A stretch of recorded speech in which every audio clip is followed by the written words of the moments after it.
Voici Actu Rémi, l'essentiel de l'actualité nationale et internationale. Aujourd'hui, jeudi 30 juillet, les tensions militaires au Moyen-Orient reprennent, pendant qu'en Europe de l'Est, une alerte tombe jusque sur le territoire polonais. Au pays, Ottawa fait face à des demandes de transparence et un conflit de travail pourrait toucher les voyages d'été.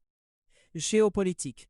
Les États-Unis ont repris une série de frappes contre l'Iran, en représailles à une attaque visant des militaires américains. Washington affirme avoir frappé des dizaines de cibles liées au corps des gardiens de la révolution islamique. Le commandement central américain, le CENTCOM, parle de centres de commandement et d'autres sites touchés. Cette reprise des attaques met fin à plusieurs jours de calme relatif et ravive le risque d'un retour à une guerre ouverte. Le président Donald Trump a menacé l'Iran de nouvelles frappes après une nouvelle attaque iranienne contre une base américaine en Jordanie. Le conflit montre aussi des signes d'élargissement, avec une explosion rapportée en Égypte pendant cette nouvelle phase d'escalade. En Irak, des frappes conjointes des États-Unis et de l'Arabie saoudite ont visé des milices soutenues par l'Iran. Ces milices avaient lancé des attaques, et l'intervention saoudienne place Riyad plus directement dans la dynamique du conflit. L'opération américaine a été décrite comme une vague de frappes lourdes, qui augmente le risque d'implication d'autres acteurs régionaux. En Europe, un objet aérien non identifié s'est écrasé dans l'est de la Pologne, pendant une attaque russe contre l'Ukraine. Les autorités polonaises rapportent un cratère d'environ 10 mètres de large, avec des débris éparpillés au sol. L'objet a été détecté à 3h40, se déplaçant vers l'ouest à travers l'espace aérien polonais. Un avion de chasse F-16 a été envoyé pour l'identifier et l'intercepter, mais l'objet a disparu du radar 6 minutes plus tard. Le Premier ministre polonais estime que l'objet à l'origine du cratère était probablement un missile russe. L'incident est survenu à une courte distance du village de Tarnawa-Kolonia, à environ 100 km de la frontière avec l'Ukraine. Il a été signalé pendant une frappe russe visant notamment la ville de Lviv, dans l'ouest de l'Ukraine. En Chine, un ancien policier, Zhang Yabo, raconte son rôle dans la répression menée au Xinjiang contre les Ouïghours.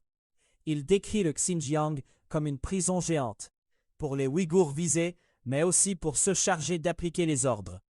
Zhang Yabo dit que le système a emprisonné les âmes des personnes contraintes de participer à cette répression. Son témoignage met en lumière la mécanique interne d'un appareil de sécurité et les impacts sur ceux qui y travaillent. Les libéraux ont bloqué une démarche parlementaire visant à examiner l'accord entourant l'ouverture du pont international Gordie Howe. À la Chambre des communes, des députés de l'opposition voulaient une révision par le Comité permanent des opérations gouvernementales et des prévisions budgétaires.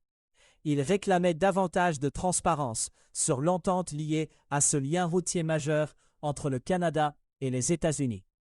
Les discussions visaient aussi à clarifier ce que le gouvernement de Mark Carney aurait promis au président américain au sujet du pont. En Belgique, une enquête a permis d'identifier une Canadienne arrêtée pour espionnage au quartier général militaire de l'OTAN.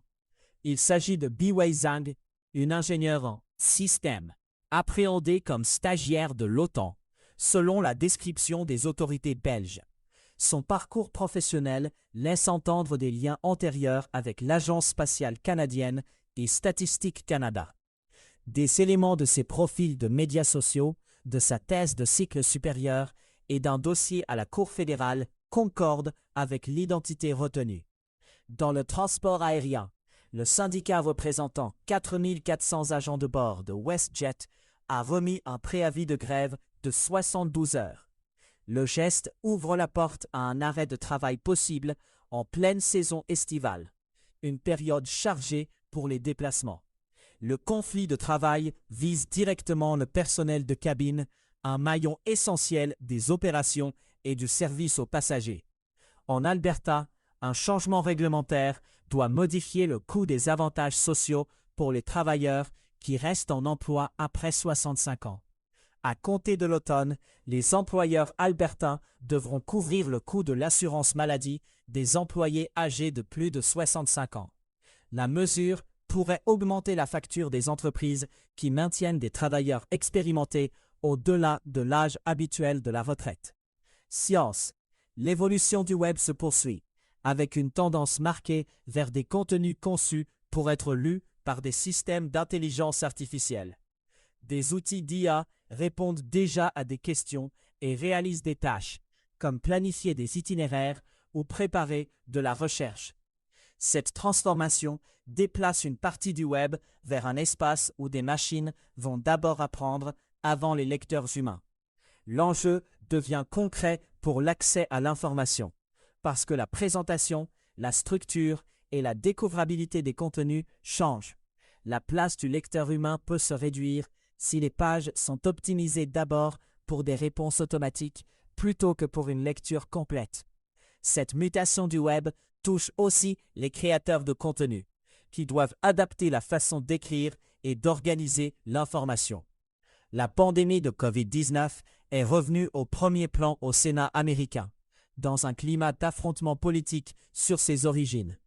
Anthony Fauci a refusé de répondre aux accusations de dissimulation formulées par des républicains.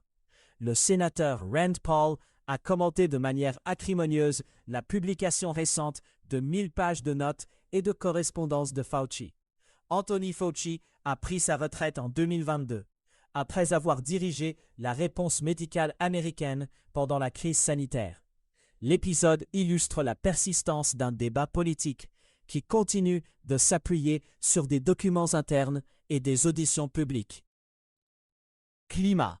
Des incendies de forêt alimentés par des conditions extrêmes ont forcé l'évacuation de plus de 330 000 personnes en France, en Espagne et au Portugal. Les autorités font état de 15 décès et d'environ un demi-million d'acres brûlés, alors que les feux progressent rapidement. En Grèce, 3 pompiers sont morts et des vents de force coups de vent en Crète ont poussé à évacuer plusieurs villages.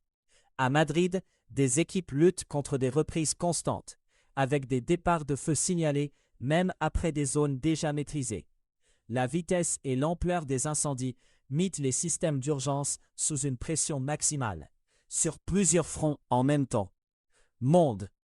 Au Japon, l'espoir de retrouver des survivants diminue après le séisme de magnitude 7,1 qui a frappé mardi l'île de Kyushu. Les opérations de secours se concentrent notamment dans la région de Kumamoto, alors que le temps joue contre les équipes sur le terrain. Le bilan a continué de monter, atteignant 25 morts dans une mise à jour, puis 30 morts dans une autre.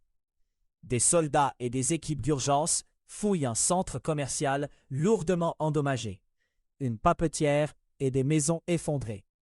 Des répliques et une chaleur difficile compliquent les recherches et ralentissent certains travaux de dégagement. Aux États-Unis, des milliers d'enfants migrants risquent de se retrouver sans avocat devant les tribunaux de l'immigration. Des compressions de financement pourraient laisser des mineurs, des nourrissons jusqu'aux adolescents, affronter seuls des procédures complexes. L'enjeu est immédiat, puisque ces enfants peuvent se présenter devant un juge sans représentation juridique. Des intervenants dénoncent un système qui pousse les mineurs dans une mécanique d'expulsion sans accompagnement adéquat. Toujours aux États-Unis, la nouvelle poussée de déportation s'appuie sur 2 centres de détention en Californie. Le gouvernement a dépensé 1,5 milliard de dollars pour ces 2 installations, d'une capacité totale de 4 500 personnes.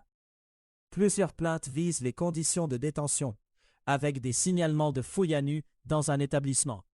D'autres témoignages parlent de froid extrême dans un autre centre, au cœur de ce dispositif. Au Pérou, Keiko Fujimori a été assermentée le 28 juillet comme nouvelle présidente devant le Congrès. Son arrivée au pouvoir marque un virage ultra-conservateur, après une victoire extrêmement serrée. L'écart final est d'environ 50 000 votes face à son rival de gauche, Roberto Sanchez. Keiko Fujimori devient le 9e chef de l'exécutif en 10 ans dans le pays andin. Elle a rapidement nommé son cabinet et annoncé des mesures axées sur la lutte contre le crime. Le Pérou traverse sa pire crise de sécurité depuis des décennies, selon le diagnostic posé au moment de la transition. Économie. Sur les marchés des matières premières et des devises, l'or s'établit à 4 068 $ américains, en hausse de 0,7% sur 24 heures. L'argent se négocie à 58 $ américains, en baisse de moins 0,2% sur la même période. Le Bitcoin évolue à 64,333, en baisse. Le dollar canadien s'échange à 0,709 $ américains. Les ventes de Toyota reculent pour un 5e mois, dans un contexte de perturbations liées au conflit autour de l'Iran et à la Chine. La hausse du pétrole et des coûts des matières premières pèse sur les fabricants à l'échelle mondiale. Des routes d'approvisionnement perturbées compliquent aussi la logistique, alors que le conflit au Moyen-Orient se prolonge. Les droits de douane associés à Donald Trump produisent un effet inattendu sur certaines entreprises, qui retournent s'approvisionner en Chine. Après une année de politique tarifaire changeante, la Chine se retrouve dans une position de force relative. Le niveau des tarifs visant la Chine est décrit comme plus bas que l'an dernier, dans cette dynamique. En Iran, les autorités signalent une possible hausse du prix du gaz, alors qu'une crise du carburant se profile. Le gouvernement cherche à freiner la consommation dans un contexte de pression sur l'approvisionnement et les finances. Une hausse soudaine du prix de l'essence comporte un risque de mécontentement social. De nombreux ménages iraniens se trouvent déjà sous forte pression économique. Québec. Santé Québec fait face à une poursuite en matière informatique, avec une accusation de contrefaçon. L'entreprise Pétale affirme que la société d'État a copié son logiciel. Pétale réclame 150 millions de dollars dans ce dossier, qui pourrait avoir des impacts sur les contrats et la gouvernance numérique. Le système de consignation des contenants soulève aussi des questions de facture pour les consommateurs. À l'achat de canettes et de certaines bouteilles, des écofrais s'ajoutent en plus de la consigne, parfois sans être clairement visibles. Certains commerces indiquent ces frais sur la facture, comme Costco, ce qui rend l'écart plus apparent pour les clients. À savoir aujourd'hui 30 juillet 1965. Le programme Medicare est promulgué aux États-Unis, en élargissant l'assurance santé fédérale. 30 juillet 1971. Le programme Apollo 15 de la NASA est lancé vers la Lune. C'était Actu Rémi. Visitez acturemi.news.